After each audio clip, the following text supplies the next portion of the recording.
Tuhan kasih kita seperti ini, Tuhan kasih saya blessing seperti ini, Tuhan kasih saya six sense seperti ini, tuh luar biasa. Maksudnya tuh saya punya terlalu besar.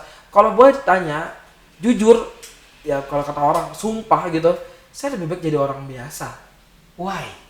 Paling gampang kayak ngeliat nih, wah badan lu kurus ya bro. Maksudnya di otak kita kayak gitu. Itu adalah sifat dasar manusia.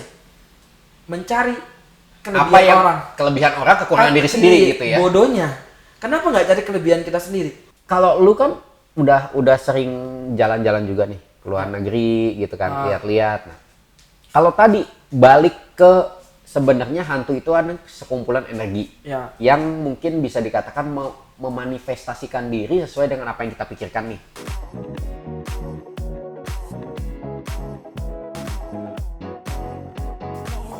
Bukan seperti gini loh. Energinya itu kan sebenarnya dia ada bentuk kan, bentuk wujud aslinya. Tapi sebenarnya mereka itu karena bisa berwujud dengan apa yang dia mau, kayak jin, dan itu mereka bisa wujud dengan yang mau. Cuman kita punya pikiran, kalau orang yang rajin meditasi atau retret dengan Tuhan itu, kita bisa rubah bro.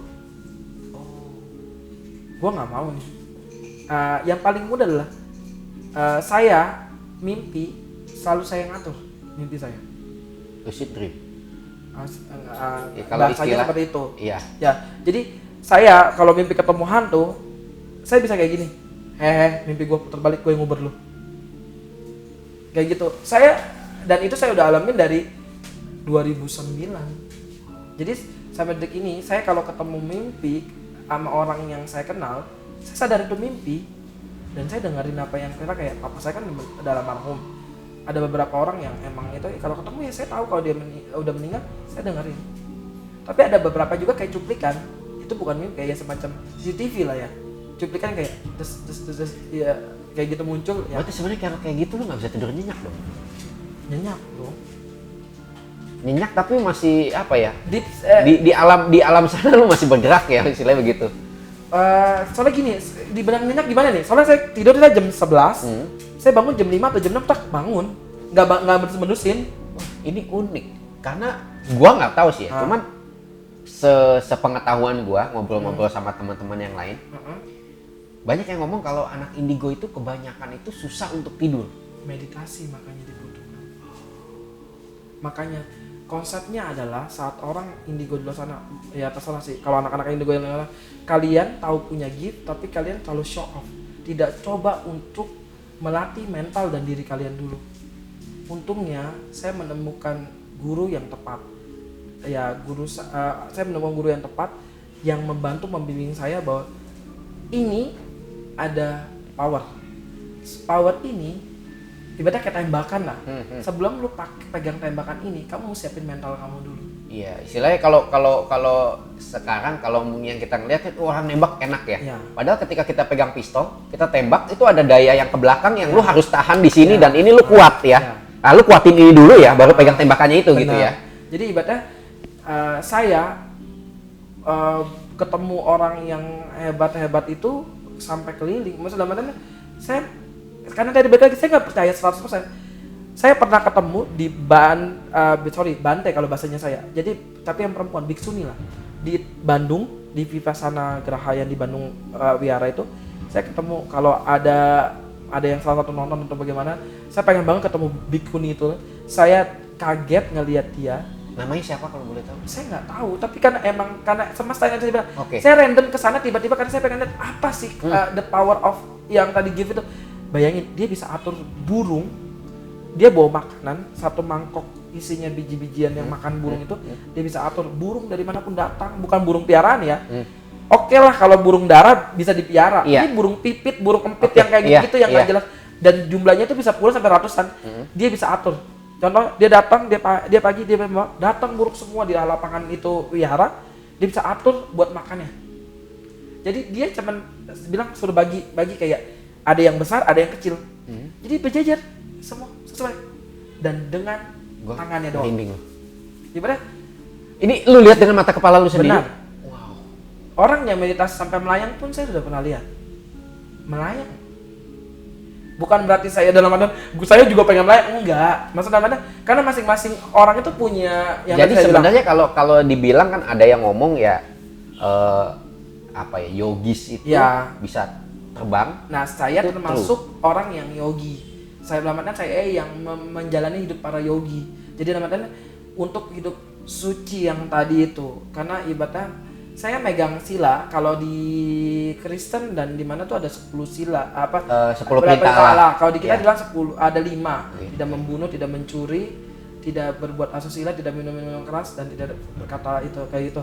Nah, kalau saya udah lebih dari 11, termasuk tidak pakai barang yang kulit. Oke, iya. Berarti vegan. Saya vegan. Vegan saya sudah hampir 15 tahun. Udah gitu berusaha untuk tidak berbohong. Saya sulit bilang, ya, itu ya. Bukan, terkadang kan kita ya tadi contoh misalnya ada white lies yang saya nggak percaya sama white lies, tapi kita mau nggak mau harus seperti itu. Contoh ya kantor lah. Bos telepon di mana? Di jalan, padahal baru nunggu Gokar. Oh iya. Kayak gitu. Ya itu kan termasuk berbohong. Iya. Mau dibilang white lies itu juga bohong kayak gitu. Ya saya ya itu doang sih yang ya kecil-kecil lah berbohong kayak gitu. Terus kayak misalnya saya suka sepatu, orang tua saya selalu ngoceh tentang sepatu. Jadi kalau setiap kali kalau ada sepatu, ya ada yang dikasih, ada yang sebenarnya saya beli sendiri dikasih. Saya bilang kayak gitu. Seperti itu. Ya pernah lah bro sama istri, masa nggak ada yang kayak gitu? You suka kamera atau suka apa? Iya ngerti. Enggak dapet lah. Kalau gua kamera enggak, gua nggak pernah ngomong dapet enggak. Tetap beli ACC istri. Ya seandainya, maksudnya kalau apapun kayak gitu, ya kayak gitu-gitulah. Yang maksudnya seperti itu. Yang saya ya. Sorry. Kalau tadi lu bilang lu suka sepatu, mostly kalau sepatu-sepatu branded yang bagus-bagus, itu kan pakai kulit. Sneaker ini berarti ini. Ya ini kan vegan. Imitasi. Ya. Bukan. Sepatunya asli bro. Maksudnya kulitnya kulit. Oh. Enggak, saya nggak suka yang kulit kok. Oh berarti lu mesti cari dulu dong ya? Ya kalau seandainya kalau di rumah ada yang kulit, itu pasti dikasih orang kayak contoh. Saya jadi best man-nya teman. Ya kan dia kasih seragam. Mau nggak mau gitu. Mau nggak mau. Maksudnya dalam artian kita idealis tapi tidak fleksibel aja gitu loh. Kalau untuk saya beli tidak kayak gitu. Tapi setelah saya pakai, kalau ada yang mau saya kasih kayak gitu. Maksudnya dalam artian. Gua jadi semakin tertarik.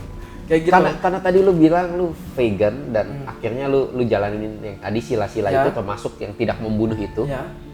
Kalau misalkan tiba-tiba ada nyamuk, what should you do? Gini, kalau refleks itu beda, karena kan manusia pelak, tapi saya selalu sadar sih untungnya.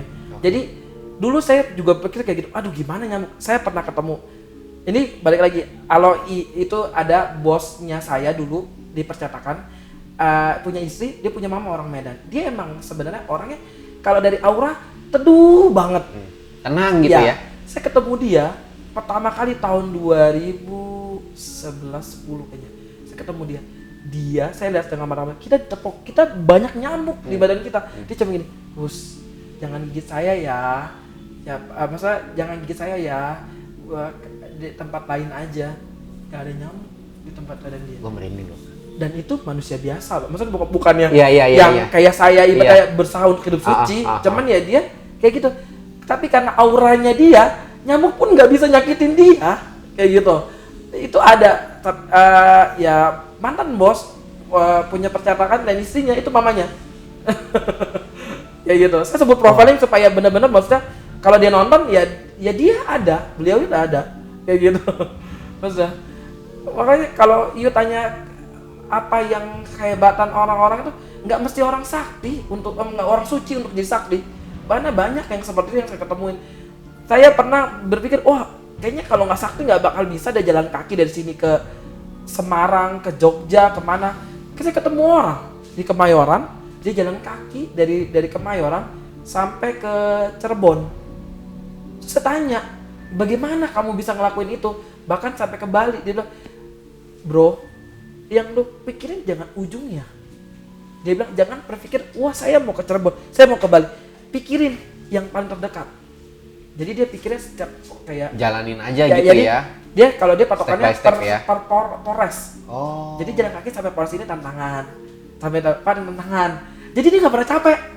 Karena tujuannya bukan si ujungnya. Jadi balik lagi, ini seru nih, ini seru. Berarti kalau kita mau setting goal gitu ya, goalnya panjang. Iya. Tapi kita step by step ya. Benar. Jadi nggak capek gitu ya, nggak terlalu mikirin ya. Pesan moralnya seperti itu. Makanya saya bilang, guru saya itu luar biasa. Makanya saya ketemu orang yang kayak gitu, nggak ada manusia sempurna. Saya ketemu manusia sempurna, kayak gitu. Saya sempurna dalam artian ya dia meninggalkan segalanya untuk ketenangan dia. Dan itu guru lu? Bukan, saya nggak bilang dia guru saya sih, karena kan beliau juga sudah maksudnya tidak ada di real. Ya paling gampang adalah yang paling nyata adalah kalau di kepercayaan saya ya Buddha, Siddhartha Gautama. Kalau dalam itu Yesus. Iya. Ibaratnya dia rela apapun, ditinggalin segalanya, diapa-apain ya segala macam. Iya. Seperti itu maksudnya teman. Muhammad Nabi itu bayangin dia panglima, dia pegang segitu panglima besar tapi dia tinggalin semuanya. Dan ya beliau adalah sebenarnya orang-orang yang manusia yang sempurna. Maksudnya teman, kenapa saya bilang manusia? Karena dia dilahir, mereka punya ibu, dia punya bapak, dan mereka lahir dari seorang perempuan, bukan dilepehin dari batu, tidak. Mereka adalah manusia, biarpun backgroundnya mungkin Tuhan kasih dia gift. Maka kalau dibilang tanya, apakah mungkin Nabi Muhammad, Yesus dan Siddhartha itu indigo? Mungkin, bro. Ya dong. Dia punya gift, dia punya goals, dan dia bisa temu jalan itu. Makanya dibilang manusia sempurna. Makanya banyak hal yang bisa kita pelajari sebenarnya dengan orang sekitar kita. Asal kita juga terbuka ya. Ya, open minded. Bahwa kacamata kita, tapi bukan berarti kita nggak boleh lirik kanan kiri, bro. Kayak gitu. Lirik kanan kiri boleh, bukan berarti kita juga harus memiliki. Kayak kita ngeliat ke kiri, oh bagus ya, bukan harus memiliki. Kita boleh pelajari lah. Maksud dalam artian semua hal kita mesti pelajari. Apa bedanya kita dari kecil? Kamu mau cuma tiduran, minum susu doang, gak gerak? Karena kita mau belajar, kita belajar duduk, belajar merangkak, bangun, berjalan, berdiri, lari, step by step, kayak gitu. Nah, indigo itu harusnya seperti itu. Jangan, wah saya dapat vision satu kali, wah langsung show, you're not magician. Jadi sebenarnya kalau dari lu sendiri, keindigoan lu ini, lu banyak tips sendiri gitu? Ya, karena saya ngerasa bahwa ada part Tuhan di mana nanti waktunya saya bakal show off gitu ya? Gunain. Ya benar-benar show off lah. Karena dream, kalau boleh ngomongin dream, kalau tanya dream saya apa, kedepannya adalah saya itu cuma pengen satu, bahwa saya pengen jadi contoh. Dalam artian tuh, biarkanlah orang, kita nggak bisa menilai orang, oh dia jahat, oh dia jelek, oh dia buruk. Enggak, saya nggak mau seperti itu. Biarkan dia dengan pendiriannya dia, biarkan saya dengan pendirian saya. Biarkan waktu yang menilai, biarkan orang yang juga yang menilai bahwa oh dia baik atau tidak. Saya nggak perlu kayak, sampai sekarang ini saya punya prinsip, kalau dia ada orang ngomongin saya jelek, saya nggak pernah ambil pusing. Selama saya berpikir itu benar, kecuali sudah 2-3 orang tegur saya. Jadi kalau contohnya, sorry nih kok, you tegur saya, Nas lu orangnya arogan misalnya. Kalau you cuman you doang, saya cuek aja. Tapi kalau tiba-tiba satu lagi ngomong, introspeksi saya, bener nggak sih? Karena 2 orang, 3 kali udah pasti fix saya salah. Iya dong. Kalau udah 2-3 orang yang ngomongin kita, ya udahlah, lu jangan terlalu itu juga egois. Kayak pesan semesta gitu buat lu gitu ya. Ya jangan terlalu egois lah, lu jangan terlalu ego lah, ibaratnya kayak gitu. Lu coba pikirin lah, jangan terlalu enggak gue ini. Kalau lu cari pembenaran pasti ada yang benar. Kayak gitu. Maksudnya jadi balik lagi ke yang tadi lu bilang open minded itu ya. Iya, maksudnya dalam artian ya indigo, kamu benar, kamu punya power, kamu punya gift, tapi tolong responsibility-nya. Maksudnya dalam artian jangankan jadikan ini suatu hal yang bawa magic. Siapa yang gak suka magic? Tapi ingat, semua magician butuh kru. True. Oke. Ya. Oke. Bayangkan kalau kamu standing alone, kamu bikin performance, bisa jadi kayak Pak Tarno. Tapi dia butuh alat. Oh iya, oke. Ya. Jadi tolong, you mau jadi magician of indigo, ya come on, maksudnya lu mesti cari kru, lu mesti cari alat. Temukan alat dulu, temukan kru lu dulu, baru lu show off bahwa lu punya responsibility. Jangan sekonyong-konyong tiba-tiba jeder. Jadi sebenarnya indigo ini tuh punya, istilahnya kan kalau tadi lu bilang punya pesan khusus, dia punya tujuan khusus kali bener. ya. Benar kata-katanya. Jadi indigo ini sebenarnya semua orang yang indigo itu punya misi. Kayak misi tadi, kayak punya wahyu dari Tuhan yang sebenarnya lu mesti pecahkan sendiri. Lu mesti pecahkan sendiri. Karena kalau bukan dia siapa lagi? Bisa dari orang lain. Contoh, orang yang jadi guidernya dia, yang ngasih tahu arahnya, mungkin. Karena itu pun kalau semestanya ngasih jodoh ke mereka benar, ya gitu ya. Benar. Ya kayak gitu ya betul. Jadi jangan berpikir oh indigo seks konyol-konyol buat pakai power kita. Enggak. Ingat, gift itu dari Tuhan. Tuhan bisa ambil balik. Dan kalau Tuhan udah ambil balik, kamu bakal menderita. Karena biasanya orang-orang yang seperti itu yang Tuhan ambil balik, mereka yang tidak siap dengan bahwa kespesialan dia hilang. Beda kayak lu udah biasanya diagungkan, tiba-tiba lu hilang. Iya. Akhirnya lu jadi nothing. Nah, banyak yang orang bunuh diri atau bagaimana tuh gara-gara itu. Nah, saya bilang, ya power ini responsibility-nya tinggi. Maksud dalam artian, apalagi kalau orang yang bisa lihat vision. Saya nggak bisa lihat vision dalam artian gamblang apa yang terjadi ke depan, tidak. Karena saya bukan yang spesial. Bisa mungkin kalau saya benar-benar ibaratnya menguras energi jiwa raga, nggak langsung kayak orang. Ada yang indigo yang set begini aja langsung dapat. Ya kan itu mungkin gift-nya ya, gift-nya di sana ya. Jadi nggak usah pakai energi itu, nggak usah capek-capek, dapat bisa gitu ya. Tapi ada misalnya kalau lu bisa seperti itu, tapi dokter umum tadi saya bilang, bisa nggak dia jantung bisa karena dia belajar bisnisnya. Tapi dia balik lagi, dia butuh bener-bener baca buku lagi, tanya pengalaman orang buat handle itu kalau emang nggak ada lagi selain dia, kayak gitu. Nah, jadi makanya saya bilang kalau yang punya bisa lihat vision ke depan, janganlah sekali meramal yang hal-hal yang kayak gitu. Bukan berarti nggak boleh, bukan berarti juga membilang itu nggak ini, tapi apa sih yang kamu mau tunjukin? Kalau kayak apalagi kalau ada orang bilang, saya juga bisa bilang tahun depan pasti bakal ada bencana alam. Orang negara kita bencana alam, bro. Iya dong. Iya. Teman tepat atau tidak tepatnya aja. Iya. Kecuali dia bisa spesifik, contoh tanggal. Kalau emang ada orang indigo atau siapa yang six sense yang hebat manapun sampai bisa profiling ke tanggal, saya baru anggap bahwa you the best, jago, the best. Kenapa? Karena kita juga kayak semacam puzzle, ngambil comot, dan tapi terlalu didramatisir. Nah, ini unik nih. Gua nggak tahu ya, cuman ketika lu cerita begitu, yang muncul adalah teman gua kemarin. Dia cerita bahwa ketika COVID lagi tinggi-tingginya tuh, dia dapat vision nih, Grim Reaper lagi terbang-terbang tuh. Grim Reaper kayak di Harry Potter lagi terbang-terbang. Temennya yang lain, visionnya beda. Jadi visionnya temannya yang lain itu, wah kayaknya bakal ada kelaparan yang cukup masif gitu ya. Dia ngomong orang kaya jadi miskin, orang miskin makin miskin. Ini temannya yang lain. Jadi ketika dia cerita, kayak tadi lu bilang puzzle kan, yang si ini dapat yang ini, yang si ini dapat yang ini. Padahal kalau kita lihat ketika corona terjadi, itu semua terjadi gitu ya. Kalau yang tentang kelaparan, saya juga dapat puzzle. Mungkin Eri kan kenal Eri. Saya udah pernah ngomong dari awal pandemi, Bapak next ya itu bakal ada kelaparan. Karena logikanya gini.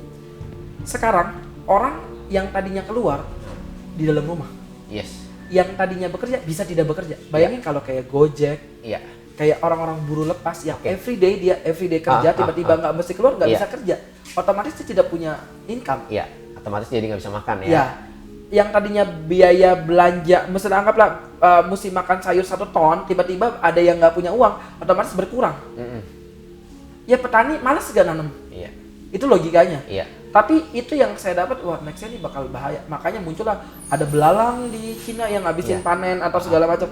Ya itu bisa jadi, tapi saya tidak berani bicara ke sananya ya. Kesana. Karena ibadah logikanya seperti itu loh, bro. Maksudnya dalam artian kita tidak bisa menguasai di luar jalur Tuhan lah. Maksud dalam artian menebar ketakutan itu adalah tugasnya agama. Sebenarnya kalau kayak begitu dengan lu kasih tahu bakal begini, sebenarnya itu bukannya malah jadi ngingetin ya. Oh, bakal kejadian ini nih, lebih baik lu hati-hati. Bukan seperti itu, lebih tepatnya kayak misalnya nyinggung sedikit agama ya, bukan agama gitu. Karena yang menebar ketakutan ada ilmu agama. Siapa agama manapun yang tidak menebar ketakutan, semua menebar ketakutan. Jangan mencuri nanti kamu dihukum, hukum tangan kayak gitu. Itu tugas agama. Jangan sampai kita hidup sudah tugasnya agama. Kita punya iman.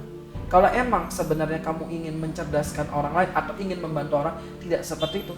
Dan bukan menebarkan kayak gitu ya. Kayak gitu. Ketakutan. Tapi, gitu ya. Lebih tepatnya gini. Udahlah bro, masa kalau ada teman kamu yang emang kesusahannya kamu bantu. Gitu. Kalau emang ada kekhawatiran ya, kamu jangan bikin dia supaya tambah khawatir. Bayangin di YouTube sekarang, apalagi orang tua, mama saya termasuk, dengar satu berita, itu kayak semacam meresapi menjiwa raga. Kayak kemarin ada satu katanya SBY koma, padahal di Instagram sehat. Tapi orang tua karena nonton YouTube, mama baca itu udah mau mati. Gimana? Kasihan orang Pak SBY lagi sehat, gimana? Kayak gitu. Maksudnya mereka tidak bisa memfilter. Bayangan itu orang terdekat kita tinggal di kota. Akses beritanya gampang dan banyak orang-orang yang punya fundamental pikirannya bagus kayak kita. Kalau di luar sana digoreng, aduh, yang ada bukannya jadinya kerja. Makanya saya kalau tanya, gimana sih caranya pandemi? Ya udah, fokus di kerja. Kamu bisa apa? Kalau emang kamu dipecat atau bagaimana kamu di PHK, ayolah, sekarang udah mulai jangan bukan takut, tetap jaga prokes. Misalnya kalau ketemu nih kayak kita ada jarak atau kita udah antigen atau bagaimana gitulah. Itulah masing-masing kita punya antisipasinya. Bukan berarti takut terus diem, terus kamu mau makan apa? Kayak gitu teman-teman. Ya, yang bukan berarti juga yang punya jadi sudahlah gue keep aja. Makanya saya bikinnya tadi gerakan semua. Yang mau ayo, kita bukan berarti kan orang kaya di luar yang lebih banyak dari kaya dari saya banyak, iya. Tapi mereka terkadang tidak tahu berbagi, mesti ada pelopor. Makanya saya bilang di Pluit sekarang kalau tiap hari Minggu itu banyak rame, yang kasih makan. Padahal dulu satu orang, kita mau bagi orang itu masuk ke pelosok. Sekarang ngantri di pinggir jalan karena udah banyak yang ngasih. Nah tugasnya kita jangan bikin pattern, jangan kita bikin pola di situ lagi. Ya. Jadi kita bikin random. Nah itulah gunanya kita sebagai orang yang mempunyai dikasih ilmu juga ya. Kayak gitu. Nah Indigo juga seperti itu. Jadi kalau emang patternnya trennya, lagi kesurupan nih, jadi kita semua kalau kesurupan, enggak. Maksudnya kayak gitu. Biarpun buat viewers saya nggak mau dalam artian karena untuk mempelajari, lah sekali ngasih tahu, ini cara mengatasi orang kesurupan seperti ini. Tapi kalau untuk ayo bro supaya rating kita kesurupan, saya bilang karena ibaratnya.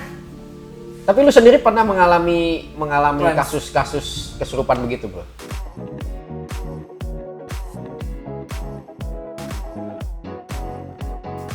Saya datang ke Patangkupan Perahu, saya ketemu sosok perempuan. Gua merinding, ya. Terus. Beliau adalah penguasa tanah Jawa. Saya mesti kulunun ke dia, termasuk Sultan Agung dan sebagainya. Saya keliling sampai ke Alas Purwo untuk permisi ibadah. Lu bilang lu kulunun ke Sultan Agung, ke Prabu Siliwangi. Terus gimana cara lu ketemu sama mereka? Apakah arwahnya mereka atau kodamnya mereka nih?